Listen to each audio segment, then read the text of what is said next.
सनातन पंचांग के अनुसार साल का आखिरी महीना है फागुन, जो आनंद और उल्लास को अपने साथ लेकर आता है। फागुन के लगते ही वातावरण मानो रंगों से भर जाता है, क्योंकि इसी महीने की पूर्णिमा को होली का पावन पवित्र पर्व आता है। लेकिन होली से पूर्व ही होली की धूम, या यूं कहें कि इस पर्व की छटा चारों दिशाओं में फैल जाती है।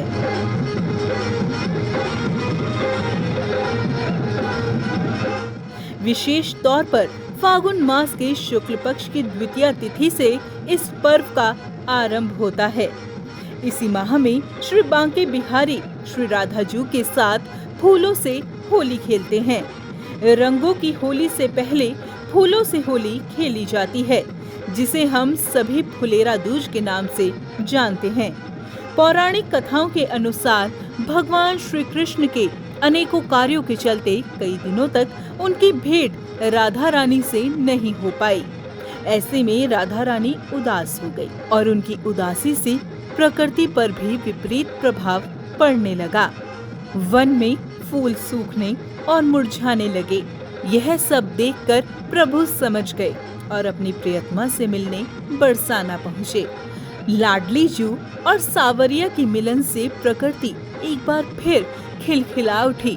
फूलों में फिर से जान आ गई, चारों ओर हरियाली छा गई और उस समय दोनों ने एक दूसरे पर जमकर फूल बरसाए और तभी से इस पर्व की शुरुआत हुई।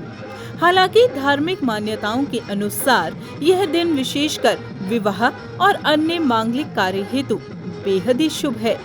कहते हैं ग्रहों की विपरीत स्थिति में भी इस दिन विवाह संस्कार किया जा सकता है, इसलिए इस दिन को अभुज मुहूर्त भी कहते हैं। ज्योतिष शास्त्र के अनुसार पूरे वर्ष भर आने वाले 5 सिद्ध मुहूर्तों में से एक फुलेरा दूज का शुभ मुहूर्त है। इस दिन अनेकों मांगलिक अनुष्ठान भी किए जाते हैं। कहते हैं सुयोग्य जीवन साथी की कामना के साथ इस दिन कुंवारी लड़कियां व्रत रखती हैं। प्रेम संबंधों में मिठास भरने वाले इस व्रत में श्री कृष्ण और राधा जी का अनेकों प्रकार के फूलों से श्रृंगार करने पर विवाह की बाधा दूर होती है और वैवाहिक जीवन में सुख शांति आती है। आइए अब आपको बताते हैं कि इस दिन क्या करना चाहिए और क्या नहीं। इस दिन श्री राधा कृष्ण की पूजा के बाद उन्हें गुलाल जरूर अर्पित करें। ऐसा करने से घर में खुशहाली का आगमन हो सकता है। श्री राधा कृष्ण पर फूल अर्पित करते समय इस बात का विशेष ध्यान रखें कि फूल ताजे हों, कोई भी फूल मुरझाया हुआ ना हो। इसके अलावा फूलों को घर लाने के बाद पहले धोएं और फिर अर्पित करें। शास्त्रों के अनुसार प्रेम विवाह हेतु इस दिन अपने साथी के साथ श्री राधा रानी को श्रृंगार का सामान अवश्य चढ़ाएं। क्या ना करें, इस बात का ध्यान रखें कि श्री राधा कृष्ण को चढ़ाया हुआ गुलाल आपके पैरों में ना आए। फुलेरा दूज के दिन श्री राधा कृष्ण की अलग अलग पूजा ना करें। ऐसा करने से प्रेम संबंधों में दूरी आ सकती है। उम्मीद करते हैं आपने इस पर्व के महत्व को अच्छे से समझ लिया होगा।